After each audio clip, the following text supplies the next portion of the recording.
The night is dedicated to Devray Newell Simmons, one person that has been instrumental of late in your life and your organization.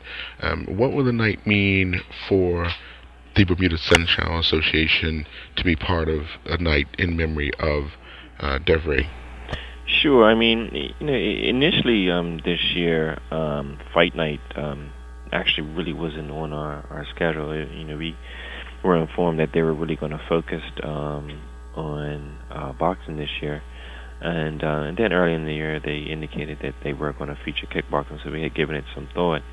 Of course, when we heard of the unfortunate passing of one of our coaches and foreigners, Devin Simmons, a number of the fighters came to me and said, we really, especially now, want to be a part of this event. So, we've dedicated our time from January preparing specifically for this event. The name of the event, Relentless, was one of his mantras, and one that he instilled in us during training, and that's the attitude we've had preparing for the fight, and one we hope to display on the night. And for your fighters, how are you preparing, gearing up for the event? To be honest, I mean we've been preparing for fight night since the second week in January. So right now we're just winding down, just staying healthy. A few of the kickboxers need to cut weight. So right now it's just a matter of just staying sharp, doing some mitt work, not a whole bunch of sparring at this stage. But we're all very confident in our preparation. Every fighter that's representing BSA is ready and has been ready for some time. So we're just looking forward to the night. I do want to highlight two special fighters. Talia Iris, what can we anticipate seeing from her come Saturday night?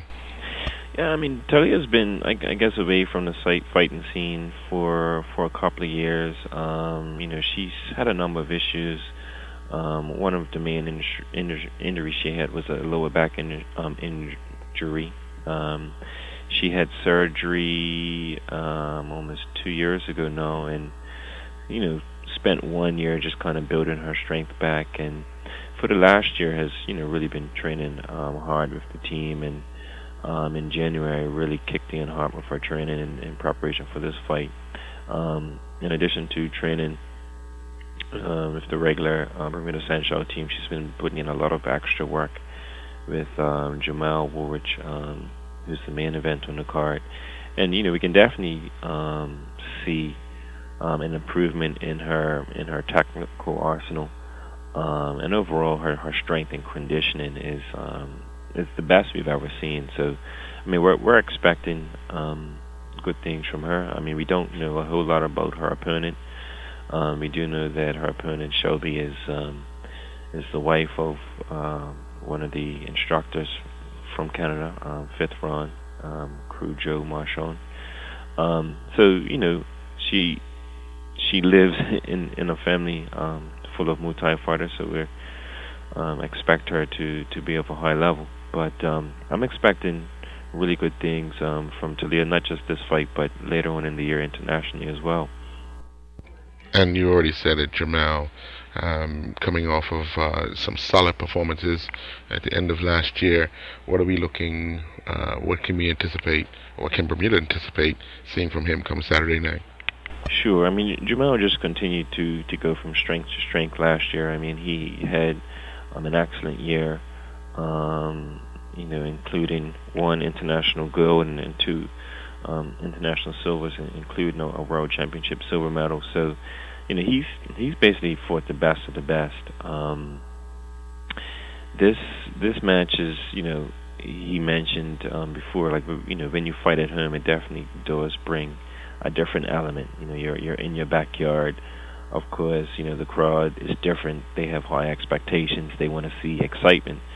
So, Jamal's main thing is going to be to go out there and just be able to stick to his game plan and execute technically, as we all know he can do. this match is a bit different. He's gonna be fighting using Sanshou rules. Slightly different than the international Sanshou rules that we use, in that knees will be allowed. And this is basically to, I guess, even the stakes out for a Muay Thai fighter. A Muay Thai fighter would typically be able to use elbows and knees. So we're taking the elbows out, keeping the knees in, and are scoring using Sanshou scoring. So there will be a large emphasis on the throws and takedowns for this match. Something interesting about his opponent that we only discovered recently is that he's deaf, and this brings about a slightly different element in the fight. One, he won't be able to hear his corner's commands during the fight, and also just I guess forces the referee in the center to pay extra attention and be a little bit I guess more obvious in his calls in the center of the ring. But mentally that doesn't I guess change our approach to the fight or to the fighter. So we think it's going to be a good match.